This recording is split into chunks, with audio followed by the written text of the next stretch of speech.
সুপ্রিয় দর্শক, আসসালামু আলাইকুম। নিউজ 24 এর এখনকার সর্বশেষ সংবাদে আপনাদেরকে স্বাগতম। প্রথমেই জানিয়ে দিচ্ছি সংবাদ শিরোনাম। গুলিতে নিহত কিশোরীর মরদেহ ৪৫ ঘন্টা পর ফেরত দিল বিএসএফ। গাজীপুরে শ্রমিক বিক্ষোভ, মহাসড়ক অবরোধ, এএসপি সহ আহত ১৩। ভারতে পালানোর সময় সাবেক ছাত্রলীগ নেতা নওগাঁ সীমান্তে গ্রেফতার। ফটিকছড়িতে দুই ভাইকে কুপিয়ে হত্যা। সংখ্যালঘু কার্ড অনেক খেলা হয়েছে, পুনরাবৃত্তি করতে দেওয়া হবে না, যা বললেন তারেক রহমান। বিডিআর হত্যাকাণ্ডের পুনর্তদন্তে আসল রহস্য উন্মোচিত হবে, মন্তব্য বিএনপির। শুনছিলেন সংবাদ শিরোনাম। পুরো খবর পেতে ভিডিওটি শেষ পর্যন্ত দেখুন। সর্বশেষ সংবাদ পেতে চ্যানেলটি সাবস্ক্রাইব করুন। এবার বিস্তারিত। গুলিতে নিহত কিশোরীর মরদেহ ৪৫ ঘন্টা পর ফেরত দিল বিএসএফ। ভারতে মামার সঙ্গে দেখা করতে গিয়ে কুলাউড়া সীমান্তে বিএসএফ এর গুলিতে স্বর্ণা দাস নামে ১৩ বছর বয়সী এক কিশোরী নিহত হয়েছে। পরে পতাকা বৈঠকের মাধ্যমে প্রায় ৪৫ ঘন্টা পর তার মরদেহ হস্তান্তর করেছে বিএসএফ। স্বর্ণা জুরি উপজেলার পশ্চিম জুরি ইউনিয়নের কালনিগড় গ্রামের পরেন্দ্র দাসের মেয়ে। মঙ্গলবার সন্ধ্যা ৬:৩০টার দিকে চাতলাপুর চেকপোস্ট দিয়ে স্বর্ণা দাসের লাশ হস্তান্তর করে বিএসএফ। স্বর্ণার বাবা পরেন্দ্র দাস জানান, রোববার মেয়েকে নিয়ে স্বর্ণার মা ভারতে যাওয়ার উদ্দেশ্যে বাড়ি থেকে বের হয়। সোমবার ভারতে স্বর্ণার মামার বাড়িতে যোগাযোগ করে জানতে পারেন স্বর্ণা ও তার মা সেখানে যায়নি। পরে তিনি অনেক খোঁজাখুঁজির পর এক সেনা কর্মকর্তার সহযোগিতা নিয়ে শমশেরনগরে এক দালালের বাড়ি থেকে স্বর্ণার মাকে উদ্ধার করে বাড়িতে নিয়ে আসেন। সোমবার বিজিবির মাধ্যমে তার মেয়ের মৃত্যুর বিষয়টি পুরোপুরি নিশ্চিত হন। স্বর্ণার মা সঞ্জিতা রানী বলেন, রোববার গভীর রাতে দালালরা জোরপূর্বক তার মেয়ে সহ তাকে ভারতে ঠেলে দেওয়ার চেষ্টা করে। তখন বিএসএফ গুলি করলে তার মেয়ের গায়ে গুলি লাগলে মাটিতে লুটিয়ে পড়ে। মেয়েকে বাংলাদেশের দিকে টেনে নিয়ে আসার চেষ্টা করেও আনতে পারেননি। বিজিবির লালারচক বিওপির কমান্ডার নায়েক ওবায়েদ জানান, কয়েকজন বাংলাদেশি চোরাই পথে ভারতে যাওয়ার সময় বিএসএফ গুলি চালালে তাদের মধ্যে একজনের মৃত্যু হয়। গাজীপুরে শ্রমিক বিক্ষোভ, মহাসড়ক অবরোধ, এএসপি সহ আহত ১৩। নারী পুরুষ শ্রমিক নিয়োগে বৈষম্য দূর করে সমহারের ভিত্তিতে পুরুষ শ্রমিক নিয়োগ ও চাকরিচ্যুতদের পুনর্বহাল সহ বিভিন্ন দাবিতে মঙ্গলবারেও গাজীপুরে কয়েকটি স্থানে বিক্ষোভ ও মহাসড়ক অবরোধ করেছে বেকার শ্রমিক সহ বিভিন্ন পোশাক কারখানার শ্রমিকরা। বিক্ষুব্ধ শ্রমিকরা কয়েকটি কারখানা ভাঙচুর করেছে। বিক্ষুব্ধ শ্রমিকদের ইটপাটকেলের আঘাতে শিল্প পুলিশের এএসপি সহ ৫ সদস্য আহত হয়েছেন বলে জানা গেছে। এ সময় আরো অন্তত ৭-৮ জন আহত হয়েছেন। সেনাবাহিনীর সদস্যরা ঘটনাস্থলে পৌঁছে পরিস্থিতি নিয়ন্ত্রণে আনেন। ভারতে পালানোর সময় সাবেক ছাত্রলীগ নেতা নওগাঁ সীমান্তে গ্রেফতার। নওগাঁয় সীমান্ত পেরিয়ে ভারতে পালানোর সময় জেলা ছাত্রলীগের সাবেক সহসভাপতি মেহেদী হাসানকে গ্রেপ্তার করেছে জেলা গোয়েন্দা শাখা পুলিশ।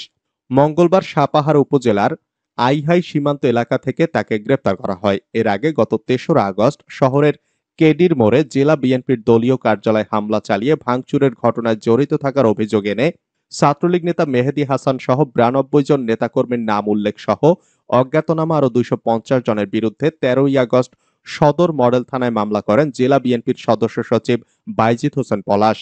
নওগাঁ জেলা গোয়েন্দা শাখার পরিদর্শক হাসমত আলী বলেন, ছাত্রলীগ নেতা মেহেদী হাসান গোপনে ভারতে পালানোর চেষ্টা করছেন এমন গোপন সংবাদের ভিত্তিতে সোমবার রাত থেকে সীমান্তবর্তী এলাকায় গোয়েন্দা নজরদারি বৃদ্ধি করা হয়েছিল। স্থানীয় থানা পুলিশের সহযোগিতায় ভোর ৪টার দিকে আইহাই সীমান্ত অতিক্রম করে ভারতে পালানোর সময় মেহেদীকে গ্রেফতার করা হয়। ফটিকছড়িতে দুই ভাইকে কুপিয়ে হত্যা। চট্টগ্রামের ফটিকছড়িতে পারিবারিক কলহের জেরে দুই ভাইকে কুপিয়ে হত্যা করেছে স্থানীয়রা। মঙ্গলবার উপজেলার জাফতনগর ইউনিয়নের তেলপাড়ই গ্রামে এ ঘটনা ঘটে। নিহতরা হলেন মোহাম্মদ আলমগীর, মোহাম্মদ জাহাঙ্গীর প্রকাশ নন্না। তারা ওই এলাকার ছমদবারের মৃত নুরুল ইসলামের ছেলে।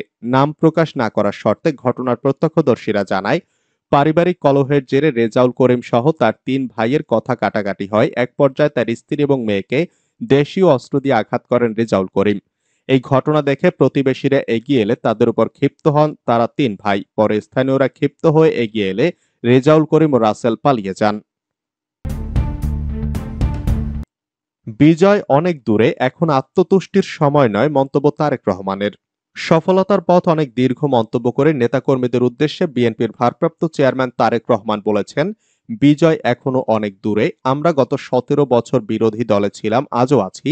এখন আত্মতুষ্টির সময় নয়। বরাবরের মতো তৃণমূল নেতাকর্মীরা অতন্দ্র প্রহরীর মতো অতীতে যেমন সংকটকালে দলের পাশে ছিলেন, আগামীতেও বাংলাদেশের জনমানুষের প্রত্যাশার ভাষা বুঝে তাদের আস্থা ও ভালোবাসা অর্জন করলে বিএনপি দেশের মানুষকে একটা নতুন এবং পরিবর্তিত বাংলাদেশ উপহার দিতে পারবে।